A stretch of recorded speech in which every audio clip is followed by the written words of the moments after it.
अब हम ये चाहेंगे कि हमारी ये जो वैल्यूज हैं वो एक फाइल के अंदर पड़ी हो, हम उस फाइल में से इन वैल्यूज को अरे में रीड करें और एक फंक्शन बनाएं जो कि अरे के अंदर फाइल में से वैल्यूज को रीड करके हमें दे। हम एक फाइल बनाना चाहेंगे यहाँ पे, उस फाइल का नाम हम रखना चाहेंगे फाइल डॉट dat। देखिए स्टेज के ऊपर मुझे अभी भी ये बताना पड़ेगा कि हमारी ये जो अरे है उसके अंदर टोटल नंबर ऑफ वैल्यूज कितनी है, जिसकी वजह से आप यहाँ पे ये देख रहे हैं कि मेरे पास यहाँ पे एक वेरिएबल पड़ा हुआ है साइज का, जिसके अंदर मैंने वैल्यू रखवाई हुई है 5। अब मैं एक अरे को डिक्लेयर करना चाहूंगा यहाँ पे, अगर आप चाहते तो यहाँ पे इक्वल टू करली ब्रैकेट्स भी लिख सकते थे, बट मैंने यहाँ पे डायरेक्ट करली ब्रैकेट्स ऐड कर दिए। नॉन अरे को भी डिक्लेयर करना चाहें तो आप उनको इस तरह इनिशियलाइज करवा सकते हैं। हम यहाँ पे अब सबसे पहले जो फाइल है उसको रीड करना चाहेंगे।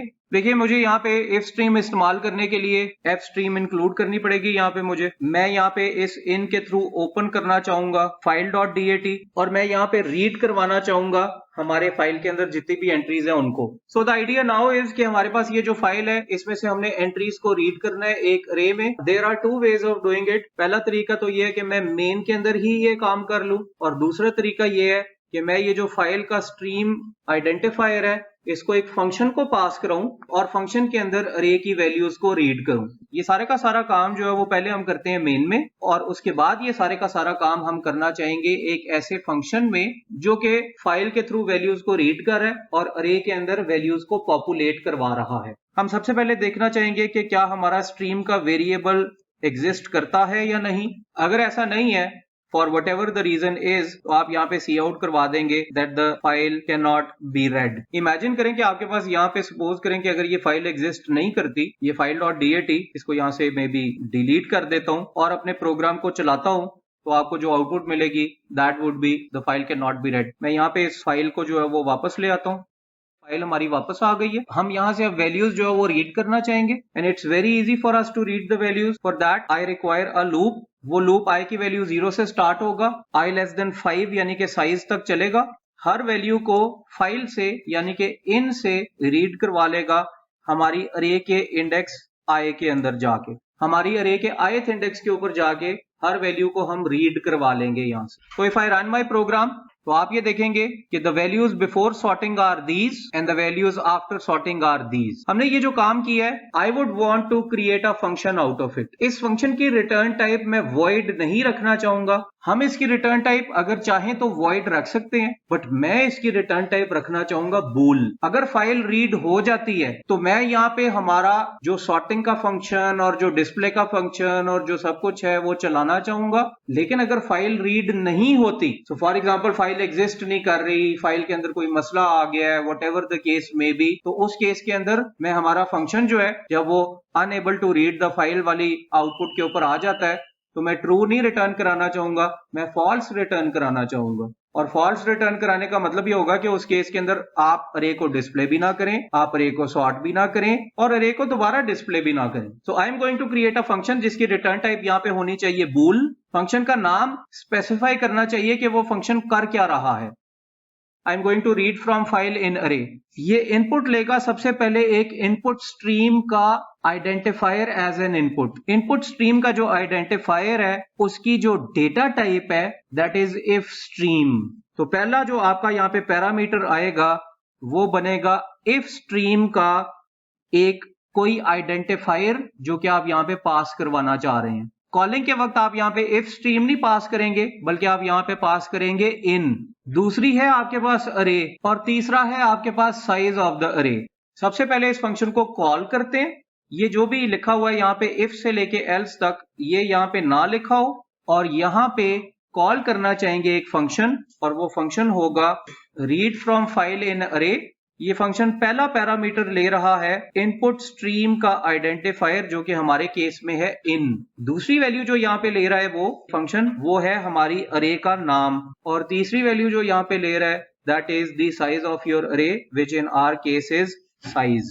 ये फंक्शन एक वैल्यू रिटर्न करेगा जो कि होगी बूल। अगर तो ये ट्रू रिटर्न करता है तो नीचे वाली सारी चीजें मैं चलाना चाहूंगा, लेकिन अगर ये ट्रू रिटर्न नहीं करता तो मैं नीचे जो कुछ भी लिखा हुआ है उसको चलाना नहीं चाहूंगा। तो मैं इस फंक्शन को कॉल कर लेता हूं एक इफ में। अगर इफ के अगेंस्ट वैल्यू आ रही है ट्रू तो नीचे जो कुछ भी लिखा हुआ है वो सब कुछ मैं चलाना चाहूंगा।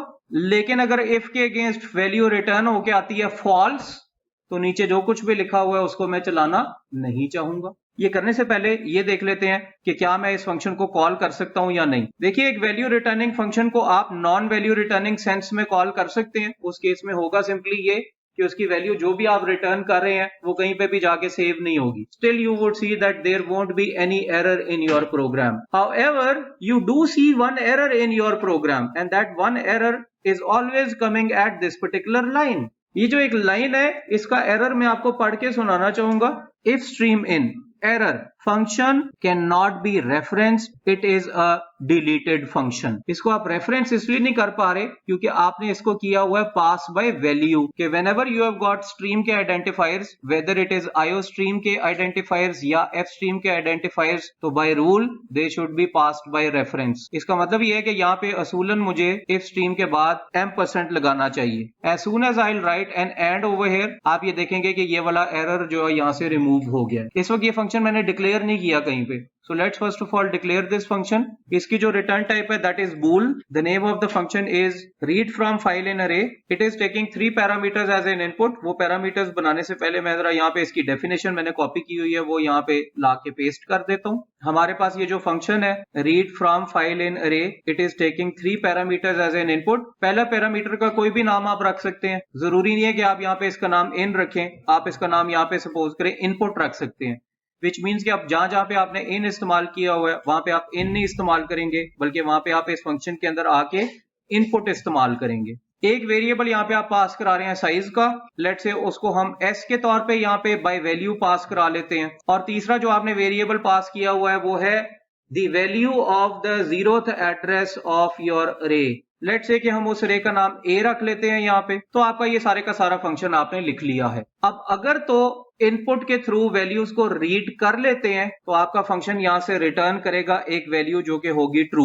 बट अगर ऐसा नहीं है तो आप सबसे पहले एक मैसेज आउटपुट कराना चाहेंगे और यहां से रिटर्न कराना चाहेंगे false, which is an indication that there was some issue while reading this particular file। इस फंक्शन की एक और खासियत आपको बताते हैं। पहला parameter is passed by reference क्योंकि आपने यहाँ पे M% ऐड किया हुआ है। दूसरा parameter is passed by value, लेकिन ये बिल्कुल ऐसे ही काम कर रहा है जैसे कि पास्ड बाय रेफरेंस काम करते हैं because of all the explanation that I have given you, जो कि अरे के केस के अंदर मैंने आपको दी थी। तीसरा पैरामीटर पास हो रहा है बाय वैल्यू, तो आपको यहाँ पे तीनों किस्म के काइंड ऑफ जो वेरिएशंस हैं कि pass by value, pass by reference कैसे काम कर रहे होते हैं वो सारी की सारी यहाँ पे नजर आ रही है। आप ये देख रहे हैं कि ये एक वैल्यू रिटर्निंग फंक्शन है जो कि बूल रिटर्न कर रहा है, लेकिन मैंने इस वैल्यू रिटर्निंग फंक्शन को स्टैंड अलोन कॉल किया हुआ है क्योंकि मैं वैल्यू रिटर्निंग फंक्शंस को नॉन वैल्यू रिटर्निंग सेंस में भी कॉल कर सकता हूं। होगा सिर्फ ये कि जो वैल्यू ये रिटर्न कर रहा है वो कहीं पे भी जाके सेव नहीं होगी या डिस्प्ले नहीं होगी। That is not the case for non value returning functions. Non value returning functions को आप सी आउट भी नहीं करवा सकते। नॉन वैल्यू रिटर्निंग फंक्शंस के अगेंस्ट आप किसी वेरिएबल के अंदर जाके उन वैल्यूज को सेव भी नहीं कर सकते। The other way around is possible. Program को चलाते हैं स्टेज के ऊपर तो सबसे पहले तो हम ये देखना चाहेंगे कि हाँ वैल्यूज रीड भी हो रही होंगी, वैल्यूज जो है वो सॉर्ट भी हो रही होंगी और आपको ये सब कुछ यहाँ पे मिल भी रहा है। इमेजिन कीजिए कि वो काम हो गया जो कि अभी मैंने आपको करके दिखाया था, विच मीन्स कि ये फाइल डिलीट हो गई है यहां से।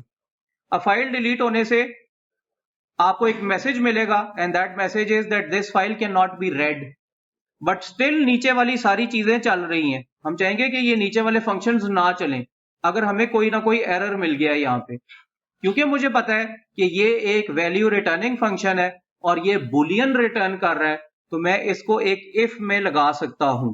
अगर तो जो भी वैल्यू रिटर्न हो रही है वो ट्रू है, उसके लिए मैं डायरेक्ट इस फंक्शन को इस तरह कॉल कर सकता हूं इफ के अंदर, या ये भी लिख सकता हूं कि जो भी आंसर है अगर वो ट्रू के इक्वल है तो नीचे जो कुछ भी मैंने लिखा हुआ है वो सब कुछ चला दो। बट अगर ऐसा नहीं है तो आप यहां पे लिख सकते हैं एल्स के अंदर the functions could not be run. So अभी आप देख रहे हैं कि मैंने फाइल को डिलीट किया हुआ है।